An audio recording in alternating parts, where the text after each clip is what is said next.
welcome to the Digital Dialogues powered by CXO Digital Hubs. Ladies and gentlemen, as businesses take steps to innovate faster, software development quality and application security have moved front and center. This is fueling key DevSecOps trends from infrastructure as a code to GitOps and serverless in architecture. The top DevSecOps trends will continue to enable teams to automate, streamline their CI/CD pipelines, and make time for innovation, which can power business outcomes. And today, in this episode, that's exactly what we're going to focus on.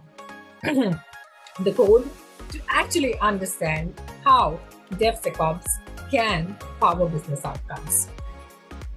Joining me in this conversation, I have somebody who's passionate about technology and heads DevSecOps function for an online gaming company. He's in the process of developing a DevSecOps platform with a bunch of self-serve capabilities, which enables developers and business to self-manage infra. Ladies and gentlemen, please join me in welcoming Mr. Sanjay Singh, head for DevSecOps at Games 24/7. Welcome. Thank you so much.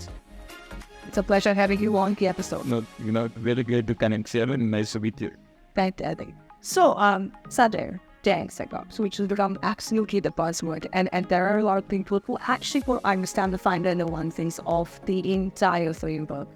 And I'd like to understand precisely from you is how does DevSecOps style like work, and what exactly is the whole gamut of things when we speak about DevSecOps? Sure.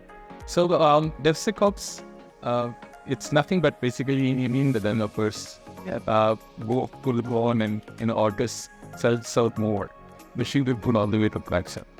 While you're writing the code and while you're pushing the code to central repository, then pushing the code all the way from your dev environment all the way to production, you have multiple checkpoints gating in between in your pipeline to enable you to push the code on the way to production in self-serve.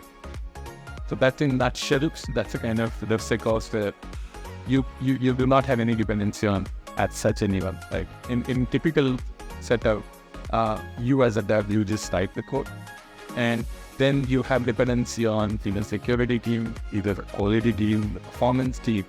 But when we talk about the DevSecOps pipeline, you have all these gating built into the pipeline, and wherever there are gaps, could be security related, could be quality related, could be almost related.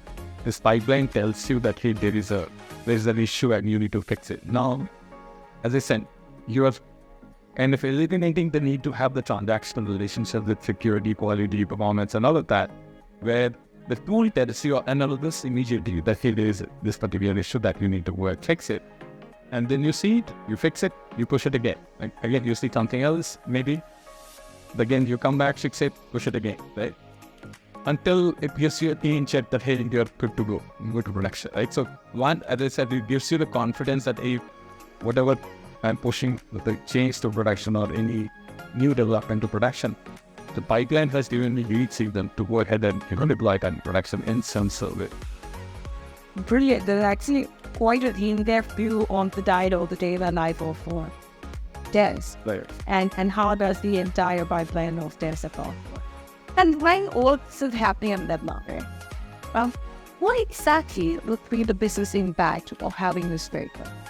The couple of things that I can think of. One is, as I said, you do not need, if you see the entire SDLC process, software development life cycle, there are different steps, right? And as I said, development is one. This is probably the foundation, like the entry level that, for anything has such any business outcome. You start with the development process. But then it's an entire life cycle. After development, again, you want to do the quality check. How is my code quality? How is my, now I crack the security thanks to all the recent development. A lot of focus on security, whether I'm pushing the safe code to be running production or not. Similarly, anything that you want to push to production, it has to perform, right? What if you're making a change and then you have a performance issue in production? Not a good thing, right? So if you see the overall, one is you're cutting down the dependency. Again, it may not go away 100%, but you're cutting down several dependencies. Yeah. Quality, security, performance, and all of that. Secondly, if you cut down, if you see the overall, the time to move the code to production, right? You're shortening that, right?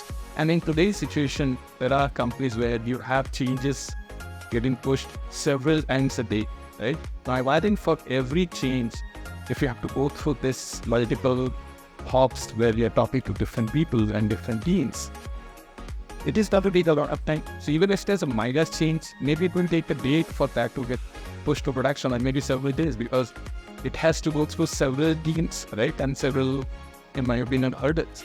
But if you can make it as an automated way where your gates can check all of these functions, quality, security, performance, and that could be use other things as well, then your move is allowing the developers to push the code very, very rapidly, right?